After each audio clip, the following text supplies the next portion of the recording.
नमस्कार, मैं हूँ अमिता पंकज और आप देख रहे हैं राजसत्ता एक्सप्रेस। राजसत्ता एक्सप्रेस के पॉलिटिकल मैटर में आज बात करने जा रहे हैं बांग्लादेश के बारे में। बांग्लादेश में जिस तरह की घटनाएं हुई हैं, जिस तरह से बांग्लादेश की प्रधानमंत्री शेख हसीना को बांग्लादेश छोड़कर भारत की शरण लेनी पड़ी है और जिस तरह से वहाँ पर अराजकता का माहौल है, जिस तरह से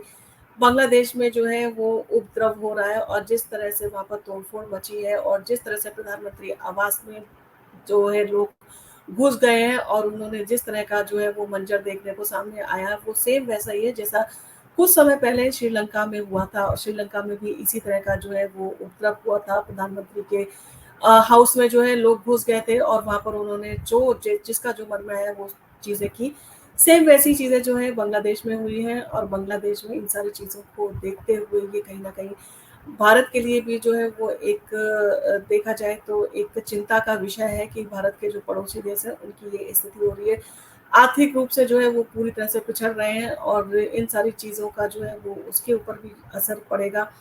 तो यहाँ पर ये सारी चीज़ें देखते हुए यही आशा की जा रही है कि बांग्लादेश में जो है फिर से लोकतंत्र की बहाली हो, वहाँ पर फिर से स्थिर सरकार हो ताकि जो है वो वहाँ की जो अव्यवस्था है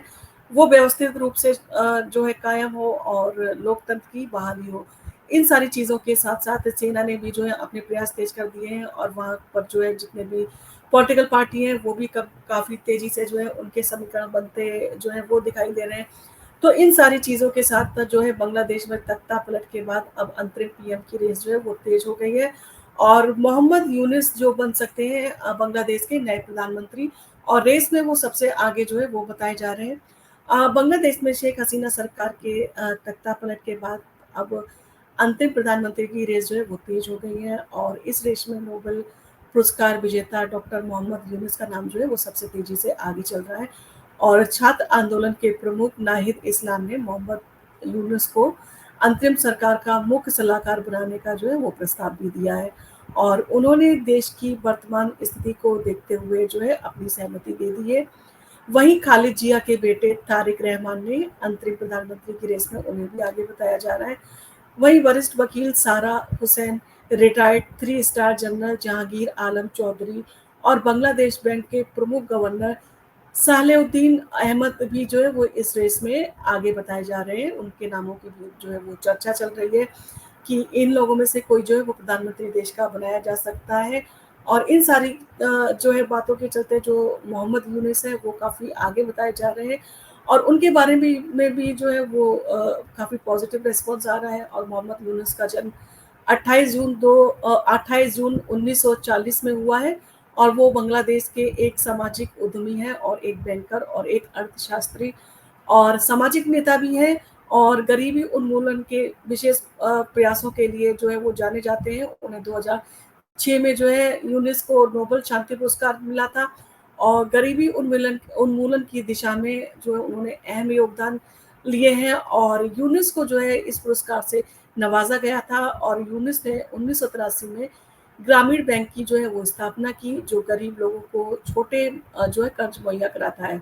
और बांग्लादेश को अपने ग्रामीण बैंक के माध्यम से माइक्रो क्रेडिट के लिए जो है दुनिया में सराहना हासिल हुई थी और इसके कारण बांग्लादेश में जो है बड़ी संख्या में लोग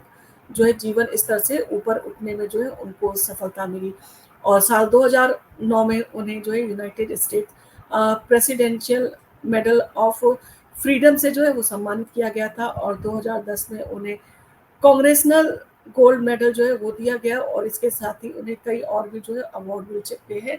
यानी कि वो जो है वो उनके प्रयास काफ़ी सराहना वाले हैं और उन्होंने जो भी किया है वो बांग्लादेश के हित के लिए किया है। तो इन सारी चीज़ों को देखते हुए उनका नाम काफ़ी आगे है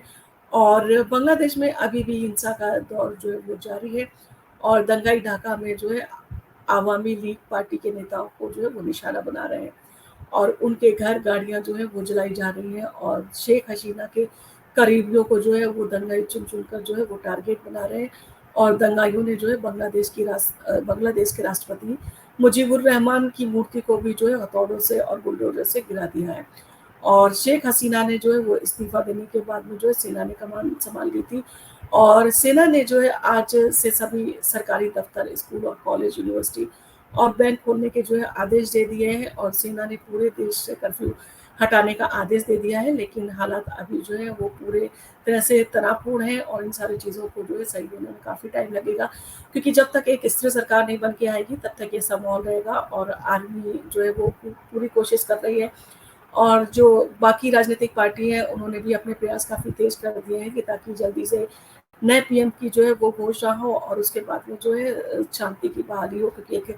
लोकतांत्रिक देश में जब लोकतंत्र कायम होता है तभी खुशहाली आती है, वरना जो अर्थव्यवस्था है वो भी तिरबतर हो जाती है और वहाँ पर लोगों का जो जीवन है वो भी अस्त व्यस्त हो जाता है। तो इन सारी चीज़ों को देखते हुए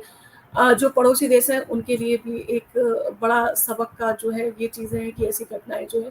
वो आखिर क्यों हो रही है। श्रीलंका के बाद में जो है बांग्लादेश में भी ऐसी घटना हुई कुछ टाइम पहले। श्रीलंका में भी इसी तरह की घटना हुई थी कि वहाँ पर उपद्रवी जो थे प्रधानमंत्री के घर में जो हाउस में जो है घुस गए थे और उसके बाद में उन्होंने जिस तरह का माहौल बनाया था वही चीज़ें जो है बांग्लादेश के साथ में भी हुई है।